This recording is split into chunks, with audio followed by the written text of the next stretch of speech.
डर एक एहसास में आपका स्वागत है।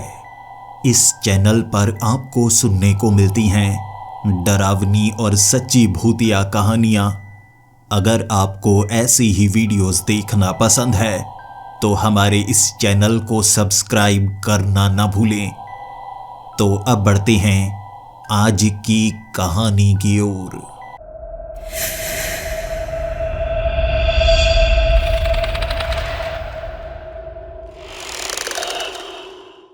हेलो दोस्तों, मेरा नाम जगदीश है और मैं लंदन की एक छोटी सी घड़ियों की दुकान पर काम करता हूँ। लेकिन अब जिस स्थिति में मैं हूँ कोई नहीं जानता कि कभी मैं ये काम किया भी करता था। मेरी पहचान मिटाने की कोशिश हुई है, लेकिन क्यों? क्या मैं उस गांव में चला गया? ये मेरी गलती थी या गलती उससे भी पहले मैंने कर दी थी? लेकिन उस दुनिया में विक्टर महाजन के साथ आखिरकार उस युद्ध में मैं जीत पाया और वापिस आ पाया। लेकिन उस पेड़ से बाहर निकलते ही मैं जंगल में था और आसपास जो पेड़ मुझे नजर आ रहे थे उनके आकार बदले हुए थे और मुझे लग रहा था मैं वापिस नहीं आया हूँ। शायद मैं किसी ऐसी जगह पहुँच गया हूँ जहाँ मुझे नहीं जाना चाहिए था। फिर भी कोशिश मैं करता रहूंगा। उस पेड़ के अंदर दोबारा जा नहीं सकता था।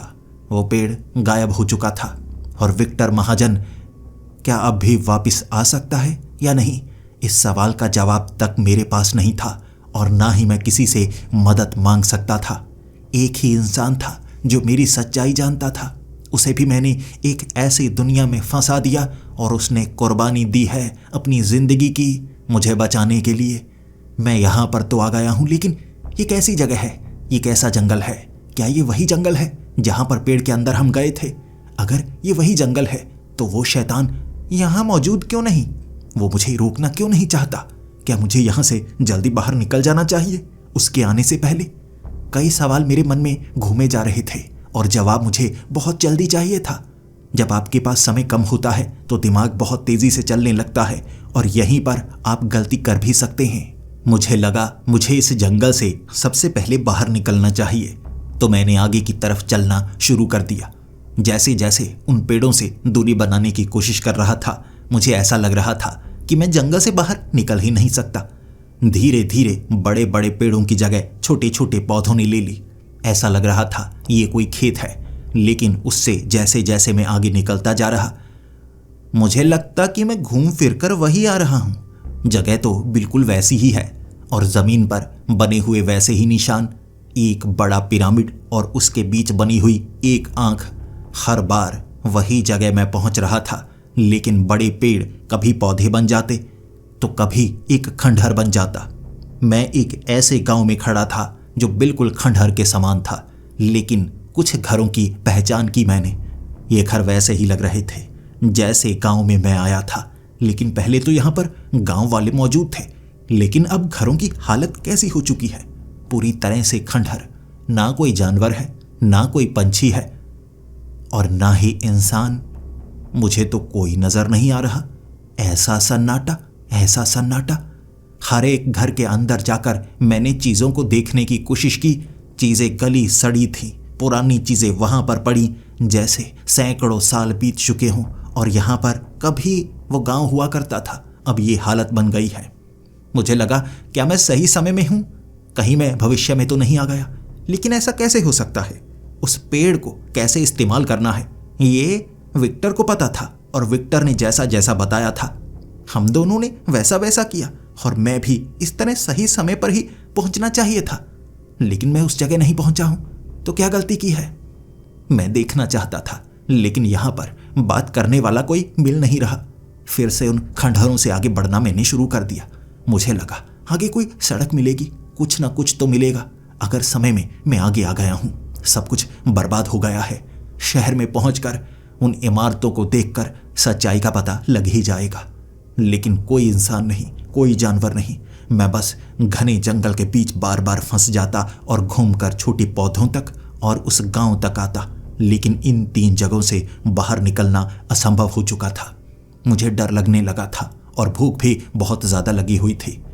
पिछले कई दिनों से हम इसी तरह से भटक रहे थे और अब तो मैं अकेला पड़ चुका था। तब मुझे पैरों के निशान दिखे। जंगल के अंदर गीली मिट्टी पर पैरों के निशान दिखना ऐसा था जैसे जिंदगी का दोबारा मिल जाना।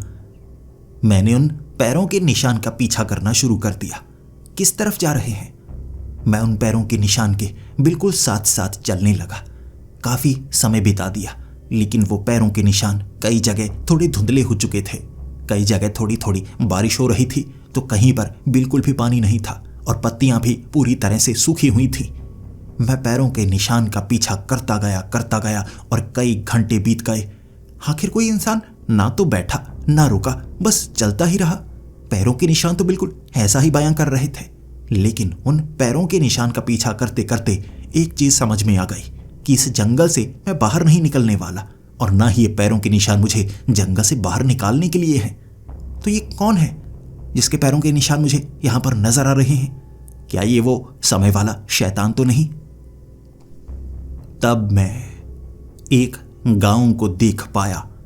आखिरकार वो पैरों के निशान मुझे एक ऐसे गांव तक ले ही गए जहां पर कई घर थे और उन घरों के अंदर से थोड़ी थोड़ी रोशनी निकल रही, थोड़ा थोड़ा धुआं निकल रहा और मुझे खुशी हुई। आखिरकार मैंने किसी को तो देखा। और एक घर से बाहर आते हुए एक आदमी को जब मैंने देखा, खुशी से छलांग लगाई थी मैंने, लेकिन एक पल के लिए मुझे झटका भी लगा था। ऐसा कैसे हो सकता है? वो बिल्कुल मेरे पिता का चेहरा था। वो इंसान बिल्कुल मेरे पिता की तरह लग रहा था, वहीं खड़ा। मैं बस देखता रह गया। और जब मेरे पिता कभी जवान थे, मैंने वो तस्वीर देखी थी कभी, बिल्कुल वैसा चेहरा था। और उस घर से भाग कर आता हुआ बाहर की तरफ एक बच्चा, और वो बच्चा बिल्कुल मेरे बचपन की तरह कैसे लग रहा था। मेरे पिता ही थे वो, और क्या वो बच्चा मैं ही हूं? और क्या मैं भविष्य में आया हूं या इतिहास में आ गया हूं? मेरी आंखों से आंसू निकल आए थे। अपने पिता को सामने देख पा रहा और वो घर को पहचान लिया मैंने। ये वो गांव का हमारा घर हुआ करता था ना, और घर में मां भी होगी ना। क्या सच में मैं इतिहास में तो नहीं आ गया? यकीन कीजिए, कभी कभी भविष्य से ज्यादा अच्छा आपको इतिहास लगता है। बार बार इतिहास में जाने की कोशिश कौन नहीं करता? दुनिया में कोई भी इंसान नहीं है जो ये नहीं सोचता काश मैं समय में पीछे चला जाऊं और मुझे तो जैसे समय जो मेरे इतिहास का हिस्सा था वो आंखों के सामने नजर आने लगा था। भागकर गले लगा लेना चाहता था मैं अपने पिता को, लेकिन जब मैंने वो दृश्य देखा मेरी आंखें खुली की खुली रह गईं। मेरे पिता ने मुझे बचपन में कभी नहीं मारा था। मुझे ये घटना के बारे में कुछ याद नहीं, लेकिन वहां पर जब मेरे हाथ से कुछ छूट गया, मेरे पिता मेरे वो बचपन के रूप को पीटने लगे एक बड़े डंडे के साथ, और पीटते पीटते मेरी पीठ पर निशान बनने लगे थे। मैं रोता जा रहा और मेरी माँ मुझे बचाना चाहती थी, लेकिन मेरे पिता मुझे पीटते जा रहे और उसके बाद एक पत्थर उठाकर मेरे पिता ने मेरे सर पर मारा और मेरे सर से बहुत ज़्यादा खून बहने लगा। फिर मेरी माँ का झगड़ा मेरे पिता के साथ हुआ। वो झगड़ा बढ़ता जा रहा था, जबकि मेरा शरीर वहाँ पर बेहोश पड़ा हुआ और सर से खून बहे जा रहा था। ऐसा दृश्य बचपन का मुझे बिल्कुल भी याद नहीं। ये क्या है? मेरी माँ का झगड़ा मेरे पिता के साथ हो रहा और मेरे पिता को इतना गुस्सा आया कि मेरी माँ को भी डंडे से पीटने लगे। फिर मेरी माँ ने एक चाकू उठाया और मेरे पिता के पेट में घोंप दिया। उसके बाद मेरे पिता वहां तड़प तड़प कर मर चुके थे। मैं देखने लगा ये क्या हो रहा है। ऐसा कोई इतिहास मुझे तो पता नहीं। उसके बाद मेरी माँ ने मुझे उठाया और भागती हुई गांव के अंदर की तरफ जाने लगी। मैं उनका पीछा करना चाहता था, लेकिन अचानक वहां धुंध धुंध सी होने लगी। मैं अपनी माँ का पीछा नहीं कर पाया और अपने घर से दूर निकल आया। बस आवाज़ों का पीछा करते करते फिर से गांव से निकलकर मैं जंगल में पहुंच गया, और उसके बाद ना आगे जाने का कोई रास्ता मिला, ना पीछे जाने का कोई रास्ता मिला, ना मुझे वो गांव मिला दोबारा, ना मुझे जंगल में वो पैरों के निशान मिले। जब मैं जंगल में पहुंचा तो आगे से भागता हुआ विक्टर महाजन मेरे गले से आ लगा।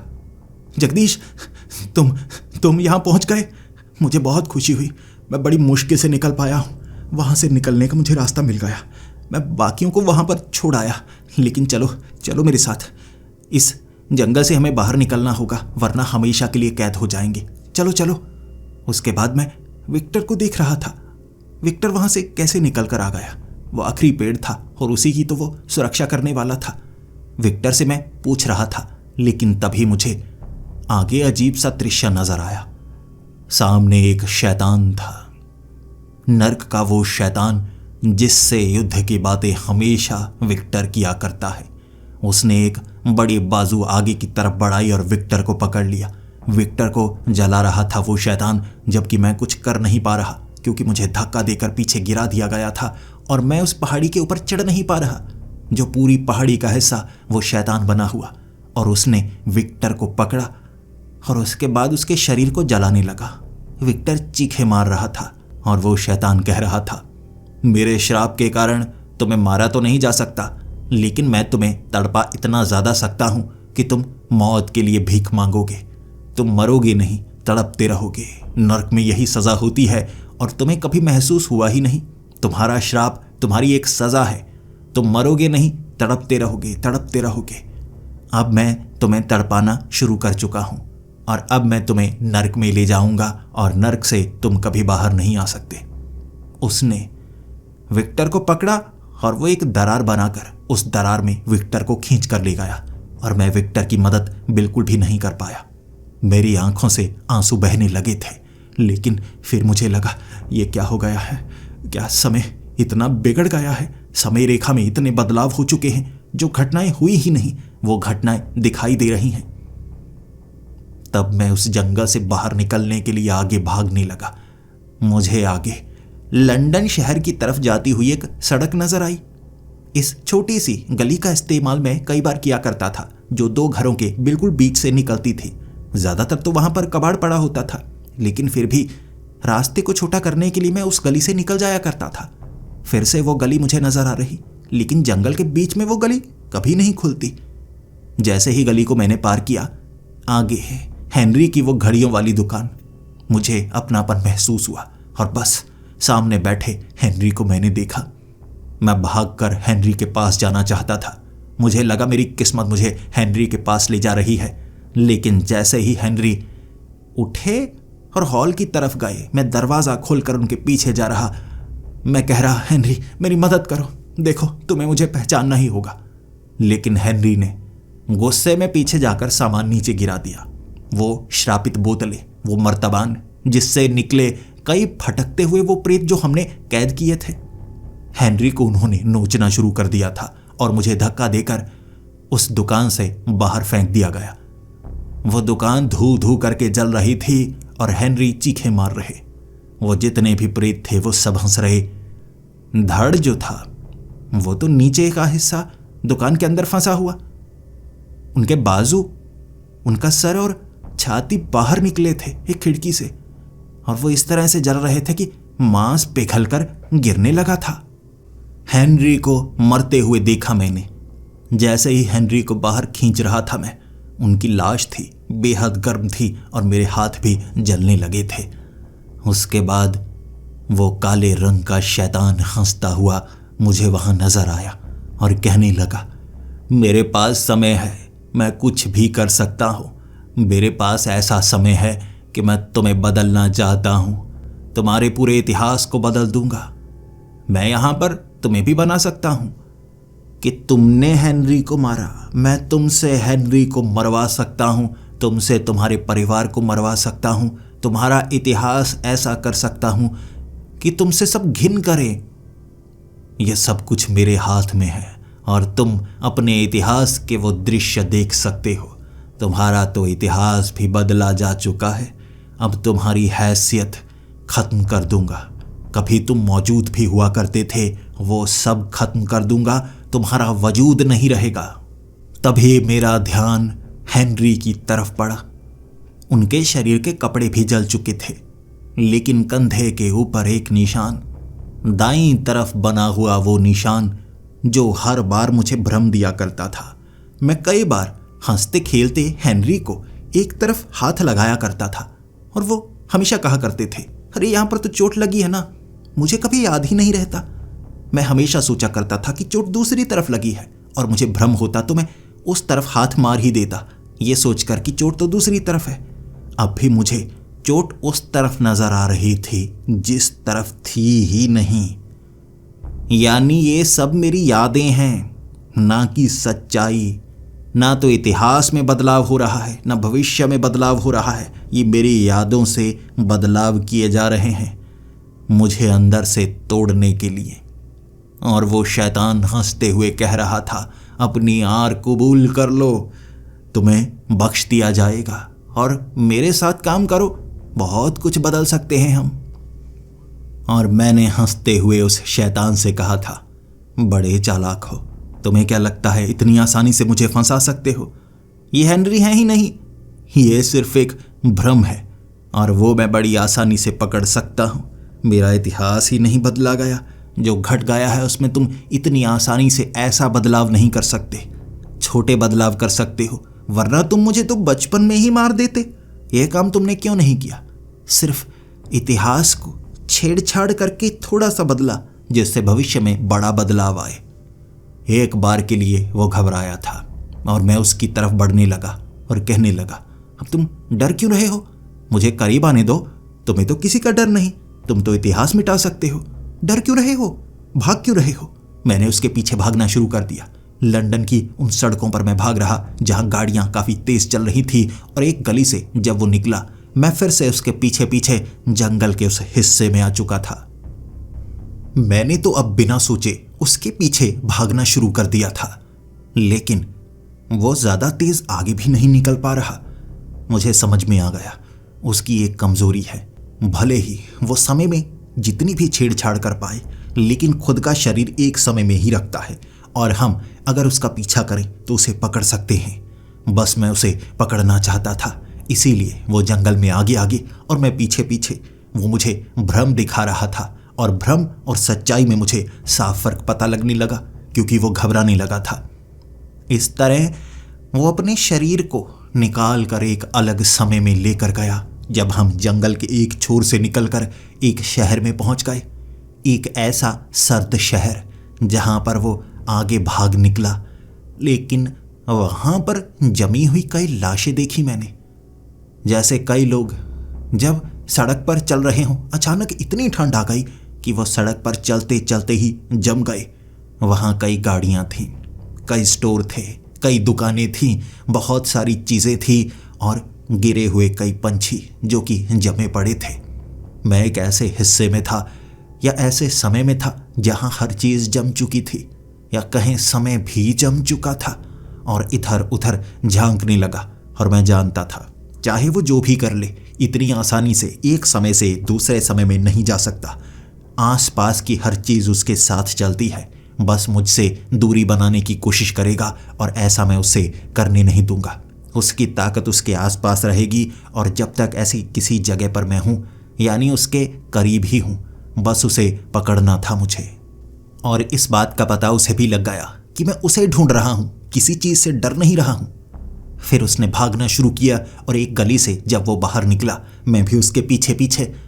और उसके बाद एक ऐसी जगह पर हम पहुंचे। ये लंदन शहर ही था, लेकिन कौन सा साल था वो मैंने एक झटके में पहचान लिया। शहर में जैसे जंग लगी हुई थी, कई बिल्डिंग से धुआं निकल रहा था। विश्व युद्ध, ये विश्व युद्ध में हुआ था, और यहां इस तरफ से गोलियां पड़ रही, एक तरफ से टैंक के गोले गिर रहे। आसमान में उड़ते हुए पुराने जमाने के वो फाइटर जेट भी देखे मैंने, लेकिन मुझे तो बस उस काले रंग के शैतान को पकड़ना था जिससे लोग डर रहे। भीड़ में वो छिप नहीं पा रहा, लोग डर कर उससे दूर भाग रहे थे। मैं उसका पीछा करता गया, और एक गली से निकलकर वो एक ऐसी जगह पर पहुंचा जहां पर सेना ने चौकी लगाई हुई थी। सेना का वो डेरा, और इस तरफ गोलियों की बरसात होने लगी। वो शैतान भी ऐसे छिप रहा था जैसे किसी गोली का नुकसान वो भी सहना नहीं चाहता था। ये उसकी कमजोरी थी, शरीर उसका भी कमजोर है, लेकिन युद्ध के मैदान पर आप पर गोलियों की बारिश होना शुरू हो जाए तो समझ लीजिए आप मर भी सकते हैं। अगर वो छिप रहा है तो मुझे भी छिपना चाहिए। ये कोई भ्रम नहीं है, असल में वो टाइम स्किप कर रहा है, अलग अलग समय में निकल निकल कर जा रहा है बचने के लिए, लेकिन मुझसे दूरी नहीं बना पा रहा है। वो सड़क के दूसरी तरफ था, मैं सड़क के इस तरफ था। उस तरफ भागने का कोई रास्ता नहीं और उसे आगे वाली वो गली से निकल कर जाना था। अगर वो ऐसा कर पाता, मुझसे दूर निकल जाता और मैं उसके पीछे पीछे, गोलियों की बौछार हो रही थी और गोलियों से बचता हुआ मैं भी उसी गली में पहुंच गया। और उसके बाद हम एक ऐसी जगह पहुंचे जो उस जगह से भी अलग थी। उसके बाद उसने टाइम स्किप करना शुरू कर दिया भविष्य का। वो एक ऐसे शहर में लेकर आ गया जहां पर युद्ध नहीं चल रहा था, लेकिन हम दोनों को देखकर लोग डर कर जा रहे थे। वहां हम पर ऐसी गन से गोलियां चलाई जा रही थी जो प्लाज्मा से बनी थी, और जिस चीज पर वो गोली टकराती वो चीज पिघल जाती। वो भी डर रहा और मैं भी। वहां सबवे के जरिए एक ट्रेन में हम घुस चुके थे और वो ट्रेन जैसे जमीन के बिल्कुल नीचे की तरफ जा रही थी और हम हवा में उड़ने लगे जैसे कोई जहाज हो। भविष्य की उस ट्रेन में बैठने के बाद हमें अंडरग्राउंड टनल के अंदर से वो ट्रेन निकलती हुई साफ नजर आ रही, लेकिन ट्रेन इतनी लंबी थी, वो हर एक बोगी से भागता भागता आगे की तरफ जा रहा। बस मैं उसे पकड़ने ही वाला था, तभी वो उस ट्रेन से बाहर निकला और फिर से टाइम स्किप करके उसने एक भविष्य के अलग हिस्से में हमें पहुंचा दिया। उस जगह हम एक ऐसी लाइब्रेरी में थे जहां ढेर सारी किताबें थी, और जैसे ही एक शेल्फ के पास से वो निकला, मुस्कुराता हुआ, हंसता हुआ, सामने मैंने विक्टर महाजन को देखा, लेकिन बूढ़ा विक्टर महाजन। और मुझे लगा ये भ्रम है, ये कोई टाइम स्किप नहीं है। उसके बाद विक्टर महाजन से मैं टकराया था और उसने मुझे पकड़ लिया। घबरा गया था वो, जैसे किसी लाइब्रेरी में काम करने वाला विक्टर महाजन। लेकिन जब उसके हाथ से आग निकलने लगी तो मैं समझ गया ये कोई और विक्टर महाजन नहीं है। मेरे कपड़ों को आग लग गई और मैं उसे कहने लगा था, मुझे छोड़ दो, मैं किसी का पीछा कर रहा हूं। उसने कहा, जिसका भी तुम पीछा कर रहे हो तुम इस समय के नहीं लगते, और मैं किसी पर भरोसा भी नहीं कर सकता। इतिहास में ऐसी घटनाएं हुई हैं, भले ही कोई जान पहचान वाला भी हो, मैं उसे यहां से जाने नहीं दूंगा। मैं उसे इशारा कर रहा था, वो काला शैतान, लेकिन वो मुझे वहां से जाने देना नहीं चाहता था। किसी अपने ने पकड़ा था और बस वो शैतान वहां से निकल गया और मैं रोता रह गया, छोड़ दो मुझे, छोड़ दो। विक्टर ने मुझे पकड़ा। उसके बाद विक्टर भी जैसे एक छेद में गायब हो गया। वहां से निकलकर वो गायब हो गया था और शैतान शेल्फ के एक तरफ अपना चेहरा एक छेद से निकाल कर कह रहा, अब तुम यहीं रह जाओगे। बस ये अच्छा तरीका था, तुम्हें एक ऐसे इंसान के सामने लेकर आना जिस पर तुम भरोसा करते हो। उसकी बातों में फंसोगे और हमेशा के लिए रह जाओगे। अब तुम मेरे बारे में कुछ जान नहीं सकते, हमेशा के लिए यहीं रह जाओगे। ये कहकर वो छेद में गायब हो गया। और फिर से मैं दिमाग पर जोर नहीं डालना चाहता था, लेकिन फिर से मुझे कुछ ऐसा करना होगा जिससे इस समय से निकलकर मैं वापस जा पाऊं। लेकिन अगर भविष्य में विक्टर एक किताबों की दुकान पर काम करेगा तो इसका कारण क्या होगा? यहां पर कुछ ना कुछ तो ऐसा होगा जो विक्टर संभाल कर रखता होगा। शायद मेरे काम की कोई चीज मिल जाए इससे पहले कि मैं यहां से निकलूं। और वो लाइब्रेरी विक्टर महाजन की थी।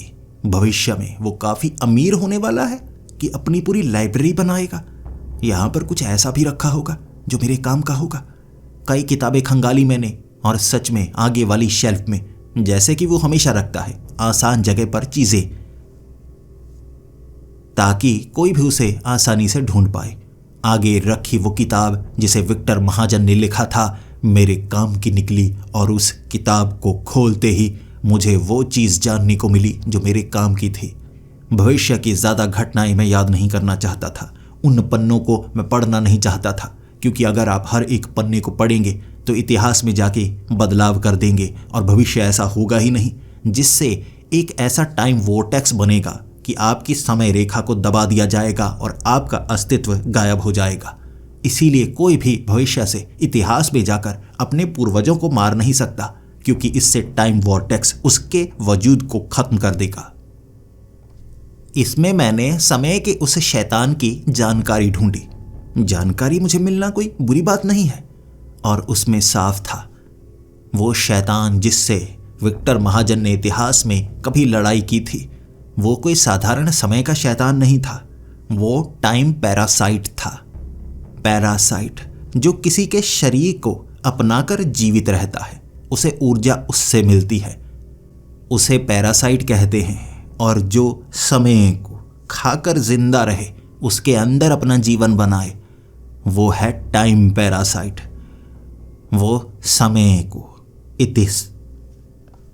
वो समय में लोगों के इतिहास को, वजूद को मिटाकर अपना पेट भरता है। इससे उसे ऊर्जा मिलती है। यह सबसे अजीब किस्म का एक जीव है और इसे रोकना बहुत मुश्किल है, क्योंकि इसका रिश्ता विक्टर महाजन से भी है। विक्टर महाजन जो समय से अलग रूप में बना हुआ है, क्योंकि उसे मारा नहीं जा सकता। वो समय से बाहर हो चुका है। हर बार मारने पर बार बार वो उस कब्रिस्तान से उठता है, तो एक इकलौता है जो उससे हमेशा दूर रहता है। अब मुझे इतना तो पता लग गया था, लेकिन उसे मैं सीधे तौर पर रोकूं, क्या इससे काम बन जाएगा? मुझे बस ये जानना था। और उस किताब के हर एक पन्ने को पढ़ते वक्त मुझे डर लग रहा, मैं कोई ऐसी चीज ना पढ़ लूं जिससे इतिहास में मेरे लिए टाइम वॉर्टेक्स बन जाए। और उसमें मुझे ये जानकारी मिली जो काफी थी, कि वो जो टाइम पैरासाइट है वो एक ट्रैप बनाता है, जाल बनाता है, जिसे वो फंसाना चाहता है। उसे महसूस होने लगता है कि वो जीतने वाला है, लेकिन असल में वो समय में फंसता चला जाता है और उससे निकलने वाली ऊर्जा का इस्तेमाल वो करता है। यानी मैं ये जो सब कर रहा हूं, इससे भी उसे ऊर्जा मिल रही है। कहीं यही कारण तो नहीं वो जानबूझकर मुझे समय के हिस्सों में ले जा रहा है अपनी ऊर्जा लेने के लिए? सोच में पड़ा हुआ था मुझे आगे क्या करना चाहिए, लेकिन यहां से बाहर निकलने के बाद शायद उसे सीधे तौर पर मैं पकड़ने की कोशिश करूंगा बिना टाइम स्किप किए। इससे उसे ऊर्जा मिलती है, लेकिन मुझे कोई फायदा नहीं होता।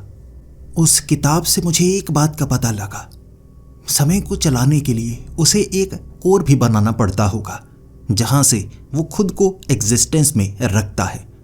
खुद को जीवित रखने के लिए एक समय में तो रहना पड़ता होगा ना, जो कि हमारा समय होता होगा, और उसमें एक कोर भी होती होगी, यानी कि उसका केंद्र। अब मुझे अपने समय में भी सिर्फ उस केंद्र में जाना है ताकि मैं उसे तोड़ पाऊं और इस टाइम पैरासाइट को खत्म कर पाऊं। ये हर परेशानी की जड़ है। मैं वहां से बाहर निकलते ही किसी पेड़ को ढूंढना चाहता था, और ऐसा बड़ा पेड़ मुझे मिल ही गया, और उसमें छेद बनाना मुझे विक्टर महाजन ने सिखा दिया था। उस छेद के जरिए जैसे ही मैं उस पेड़ से निकलकर अपने समय में वापस पहुंचा, अब मैं सीधा उस केंद्र में था। कोर, हमारे समय की वो कोर। और वहां पर मुझे सामने वो नजर आता जिसके बारे में मैं सोच रहा हूं। जैसे आप अपने दिमाग में किसी भी जगह को सोचें तो आपकी आंखों के सामने वो जगह आ जाए, ऐसा हो रहा था। और उसके बाद वो शैतान मेरे सामने खड़ा हो गया और कहने लगा, वाह, आखिरकार तुम यहां तक आ गए। कमाल है, तुम्हें फंसाने की जितनी भी कोशिश सारी नाकाम हो ही जाती है। और मैंने उसे कहा, मुझे पागल मत बनाओ, अब तक जो तुम चाह रहे थे मैं वैसा कर रहा था, लेकिन अब मैं कुछ भी वैसा नहीं करूंगा जो तुम चाहते हो। मुझे पता है तुम्हें ऊर्जा कैसे मिल रही है। तुम्हें ऐसा लगता है कि मैं कोई पागल हूं, बड़ी आसानी से फंस जाऊंगा और मेरे वजूद को तुम इतनी आसानी से मिटा दोगे जैसे बाकियों के साथ करते हो। ऐसा मेरे साथ नहीं होने वाला। फिर मेरी आंखों के सामने उसने मेरे पिता का रूप इख्तियार किया और मेरे पिता मुझसे बात कर रहे थे। वही आवाज, वही चेहरा। जगदीश, ये तुम्हारी मदद कर रहा है। तुम इस तरह से इसको दुश्मन मत कहो। ये समय का खास अंग है। समय इससे ही बना है और तुम समय से नहीं लड़ सकते। इससे लड़ना मतलब समय से लड़ना। ये तुम्हें तोहफा दे सकता है, तुम्हें मेरे पास ला सकता है, मेरे दोस्त की तरह मेरे साथ रहो, अपने बचपन को दोबारा जियो। ये हर चीज कर सकता है, तुम्हें हर चीज दे सकता है, हमेशा के लिए बच्चा बना सकता है, हमेशा के लिए किसी खास समय में भेज सकता है। जो तुम्हें पसंद है ये तुम्हें वो देगा। ये दुश्मन नहीं है। आओ मेरा हाथ पकड़ो। जगदीश, मेरा हाथ पकड़ो। आओ मेरे करीब। एक बार के लिए जैसे मुझे लगने लगा था ये मेरे पिता ही हैं। भ्रम, सच्चाई, हर चीज देख चुका था, इसीलिए किसी चीज पर यकीन नहीं कर सकता था। ऐसा भी हो सकता है मैं इतिहास में हूं, और अगर अपने पिता को मैंने सामने मार दिया तो मेरा वजूद खत्म हो जाए टाइम वॉर्टेक्स की वजह से। ऐसा भी हो सकता है ये वही शैतान है, बस उसने रूप ही बदला है जैसा मुझे नजर आया है। वो एक शातिर, कपटी है जो कुछ भी दिखा सकता है। मुझे क्या करना चाहिए? मुझे अपने पिता को पकड़ना चाहिए या हाथ मिलाना चाहिए, या बस चुपचाप यहां से चले जाना चाहिए? मेरे पास कोई और रास्ता नहीं था और सोचने के लिए समय नहीं, क्योंकि समय उस शैतान का हिस्सा था। मैं अब पकड़ने के लिए जैसे ही अपने पिता को आगे बढ़ा, मेरी आंखें जैसे उस शैतान ने अपने आप पहचान ली। वो पीछे गायब हो गया, लेकिन जमीन से मुझे विक्टर महाजन निकलता हुआ साफ नजर आया और वो कहने लगा, आ जाओ मेरे साथ, इस छेद में मेरे साथ चलो, चलो मेरे साथ। यहां से बाहर निकलने का बस यही रास्ता है, तुम हमेशा के लिए कैद हो जाओगे। उसने तुम्हें फंसाया है, उसने तुम्हें फंसाया है। मैं विक्टर पर भरोसा नहीं कर सकता था। इस शैतान पर भरोसा करना एक असंभव काम है। वो कोई भी रूप अपना सकता है। यहां पर यकीनन मैं बस उसके केंद्र तक पहुंचने वाला हूं। यही कारण है वो मुझे यहां से बाहर निकालना चाहता है। मैंने विक्टर को कहा था, नहीं, तुम विक्टर हो ही नहीं सकते। अगर विक्टर यहां पर होता तो लड़ने की बात करता, भागने की नहीं। और मैं तो खुद जिंदा रहना नहीं चाहता, लेकिन तबाह करना चाहता हूं। तुम वही शैतान हो, टाइम पैरासाइट, एक बीमारी जो समय को लगी हुई है, यही कह सकते हैं ना। गुस्से में आ गया विक्टर और उसने अपना रूप फिर से बदला। यह वही शैतान था, मुझे फंसाने की कोशिश कर रहा और गुस्से में कह रहा था, मैं कोई बीमारी नहीं हूं, मैं कोई जीव नहीं हूं, समय के ऊपर नहीं पलता मैं, लेकिन मेरी मजबूरी है। समय मेरी ताकत भी है, मेरी कमजोरी भी है। मुझे लोगों के वजूद को खाना पड़ता है। जैसे तुम भी तो जीव हो, तुम भी तो मांस खाते हो ना, खुद को जिंदा रखने के लिए। उसी तरह से अगर मैं इंसानों के वजूद को खाऊं तो इसमें मैं गलत कैसे हो गया? मुझे गलत साबित करो, मैं गलत कैसे? मैंने उसको कहा, गलत सही कुछ भी नहीं होता, ये हमारे ऊपर निर्भर है। हम कैसे सृष्टि को चलते हुए देखना चाहते हैं, अपने हिसाब से हम हर चीज बनाते हैं। मैं तुम्हें खत्म करना चाहता हूं और मुझे लगता है ये मेरी नियति है। तुम भी तो वजूद मिटाते हो, मैं तुम्हारा वजूद मिटाना चाहता हूं। तब वो मेरे सामने अपनी बाजुएं फैला कर कहने लगा था, तो आओ कर दो मुझे खत्म। लेकिन मैं भी कोई साधारण जीव नहीं हूं, मैं भी एक श्राप से जुड़ा हूं। हर समय को एक पैरासाइट चाहिए, टाइम पैरासाइट कह सकते हो। हर समय को एक बीमारी जरूर चाहिए। तो मुझे मारो और खुद वो बीमारी बन जाओ, फिर तुम्हें भी जिंदा रहने के लिए किसी ना किसी का वजूद खाना होगा, किसी की ऊर्जा लेनी होगी और तुम भी लोगों को खत्म करोगे। लेकिन उसकी यादें किसी के दिमाग में नहीं रहेंगी, क्योंकि तुम इतिहास से गायब करोगे। आ जाओ, मारो मुझे, हमेशा के लिए कर दो खत्म और ले लो मेरी जगह। और अगर तुम मेरी जगह नहीं लेते और मुझे खत्म कर देते हो तो जितने समय रेखाओं में मेरा वजूद था वो खत्म हो जाएगा। इससे समय रेखाएं जुड़ना शुरू हो जाएंगी और इससे भी तो बर्बादी होगी। तुम हर एक समय रेखा को तोड़ दोगे, यानी हर एक ब्रह्मांड, समय जो कि भूतकाल में था, वर्तमान काल में था या भविष्य काल में, हर एक खत्म हो जाएगा। ये सृष्टि मानो कभी बनी ही नहीं, उस स्थिति में पहुंच जाएगी। आओ, मेरी जगह लोगे या मुझे मार डालोगे? हमेशा के लिए सब कुछ खत्म करना चाहते हो तो आओ, कर दो मुझे खत्म। उसने युद्ध के लिए ललकारा था और मैं भी हार मानने वाला नहीं था, लेकिन ऐसा युद्ध मैंने कभी नहीं देखा होगा। जैसे ही उसे पकड़ने के लिए मैं पीछे गया, वो एक कवच में आ गया, लोहे का एक कवच, और हम प्राचीन समय में पहुंच गए। आसपास कई लोग चिल्ला रहे थे, मारो मारो, जैसे हम एक द्वंद्व युद्ध में थे। उसके हाथ में तलवार जिससे वो वार करना चाहता था, और मेरे शरीर के ऊपर भी कवच आ गया, मेरे हाथ में भी तलवार आ गई और मैंने भी उस पर वार करने शुरू कर दिए। उसे तलवार चलानी आती थी, लेकिन मुझे भी जीतना था। मैं भी अपने आप तलवार चलाता गया और 1-2 वार जैसे ही मैंने उसके उस कवच पर किए, वो जान गया मैं लड़ने से पीछे हटने वाला नहीं। शरीर उसका भी कमजोर है और एक झटके में उसने समय बदल दिया। हम एक भविष्य के ऐसे हिस्से में थे, एक ऐसी जगह जहां पर सिर्फ हम दो और हम दोनों के हाथ में प्लाज्मा गन। उसने पहली गोली मारी थी जो मेरे कंधे पर लगी और मेरा कंधा जलने लगा। और तब मैं समझ गया मुझे कहीं ना कहीं कवर लेना होगा। एक कोने में छिपकर मैंने भी उस पर गोलियां चलानी शुरू कर दी और मेरा निशाना भी बहुत अच्छा था। एक टांग के पास से जब गोली निकली, वो जान गया था उसे नुकसान हो सकता है, तो उसने एक झटके में फिर से समय को बदल कर रख दिया। और उसके बाद वो अंतरिक्ष में उड़ रहा था, एक स्पेस सूट पहने हुए, और मेरे शरीर पर भी वैसा ही सूट था। वो जल्दी से मेरी वो हवा वाली पाइप को निकालना चाहता था, लेकिन मैं ऐसा होने देना नहीं चाहता था। मैं समझ गया था वो समय को कंट्रोल तो कर सकता है, लेकिन मैं उसके करीब हूं, मैं भी उसके जैसा ही हूं, इसीलिए उसे सीधे तौर पर मुझे हराना होगा और मैं ऐसा होने नहीं दूंगा। मैंने उसके हेलमेट को पकड़ा और जोर जोर से अपने भी हेलमेट को, जिसमें ऊपर कांच का ढक्कन लगा, दोनों में दरारें आने लगी और उसने एक झटके में समय को बदल दिया। हम जंगल में थे और हमारे शरीर पर चमड़े के कपड़े।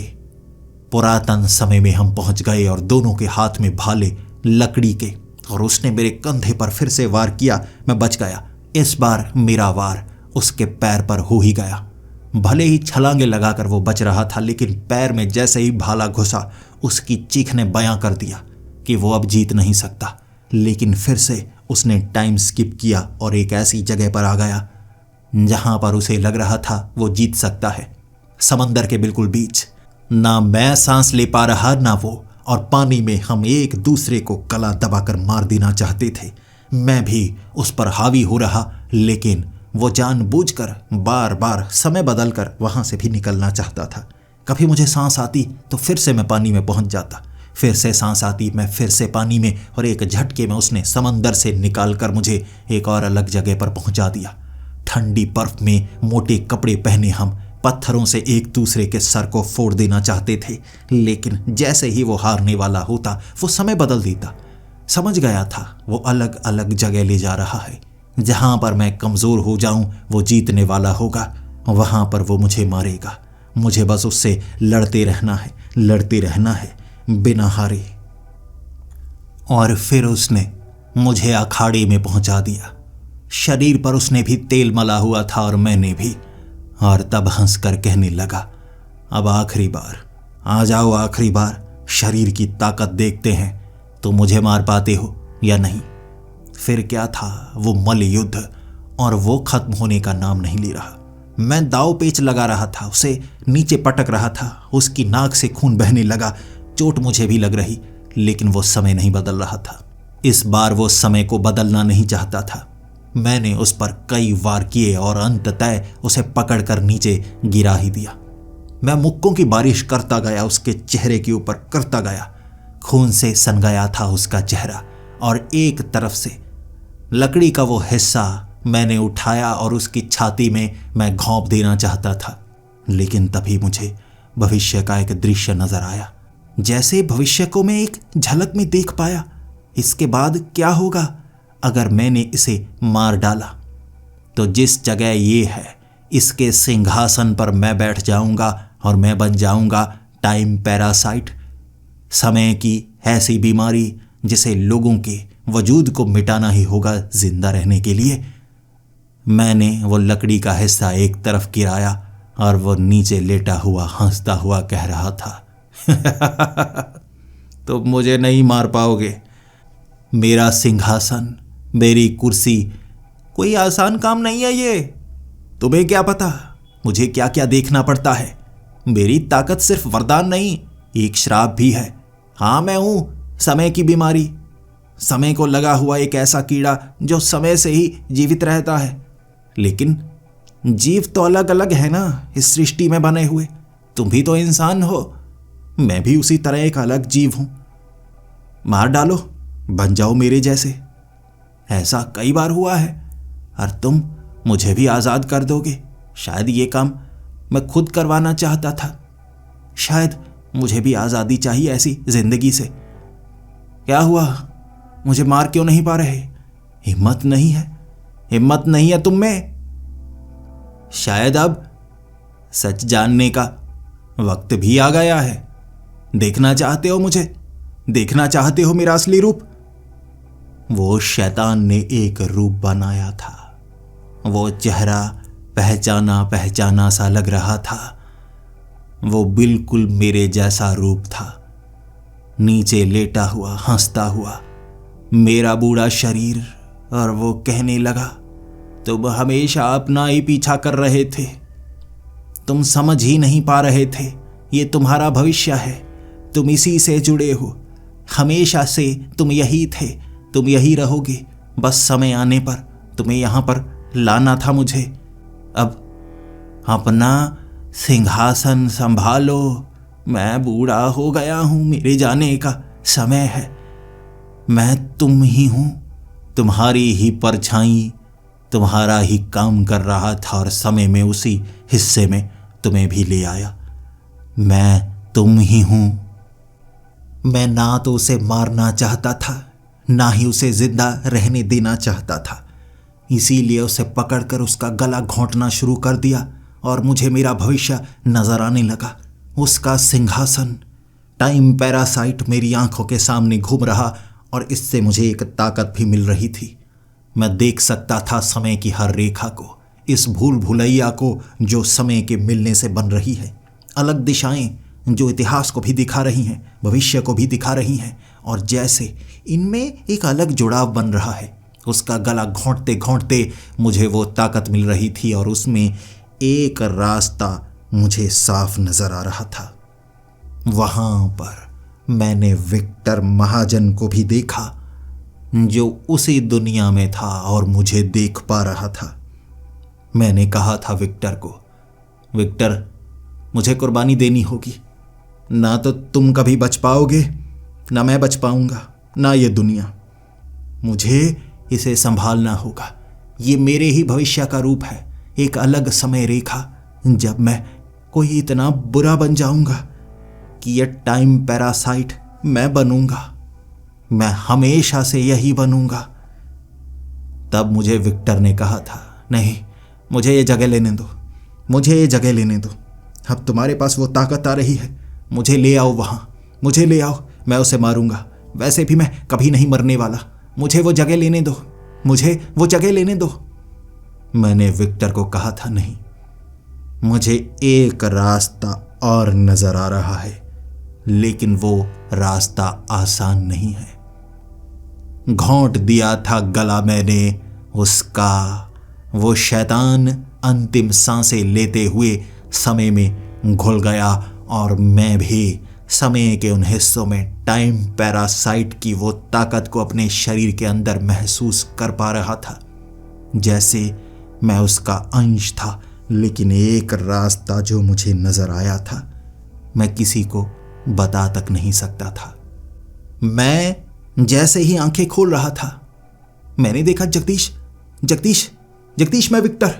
मैं उसे विक्टर विक्टर कहता रहा, लेकिन जगदीश वहां टाइम पैरासाइट शायद बन गया होगा, बंध गया होगा समय के साथ। लेकिन मैं अपनी कब्र से उठकर खड़ा हो गया। जगदीश ने मुझे आखिरकार बचा ही लिया था। मैं तो मरकर बार बार जिंदा हो ही जाता हूं, लेकिन शायद जगदीश हमेशा के लिए चला गया। अपनी कब्र की मिट्टी को दोबारा मैं डालता जा रहा था और आंखों में आंसू भी थे। लेकिन अचानक मेरे साथ में दूसरी कब्र हिलने लगी और मेरी आंखें खुल गई। उस कब्र से उठकर जगदीश खड़ा हो गया था और मुस्कुराते हुए मेरी तरफ देख रहा, और मैं हैरानी भरी नजरों से, ये क्या, ये कैसे हो सकता है? मैं हूं द डेड मैन, जो मरकर जिंदा हो जाता है। तुम कैसे? और तब मुझे जगदीश ने इशारा किया था। वो एक रास्ता सिर्फ यही था। मेरे लाख सवाल पूछने के बाद भी मुझे जगदीश ने बताया नहीं था। आखिरी रास्ता तो था, लेकिन कैसे? बिना जवाब दिए जगदीश वहां से जा चुका था और उसकी यादें अब धुंधली नहीं थी। जैसे उसने अपने इतिहास को फिर से वहीं पर पहुंचा दिया था। मैं उसी कब्रिस्तान में और जगदीश उसी घड़ियों की दुकान में एक राज को अपने सीने में दबाए। शायद भविष्य में आपको उस राज का पता चले, लेकिन हमारा ये युद्ध यहीं तक था जिसमें आखिरकार हमने जीत हासिल कर ही ली। दोस्तों, अगर आप इस सीरीज को आगे भी देखना चाहेंगे तो नीचे कमेंट्स ज़रूर करें और साथ में इस वीडियो को ज़्यादा से ज़्यादा लाइक करें। जब समय आएगा आपको इसके आगे का भाग भी जानने को मिलेगा।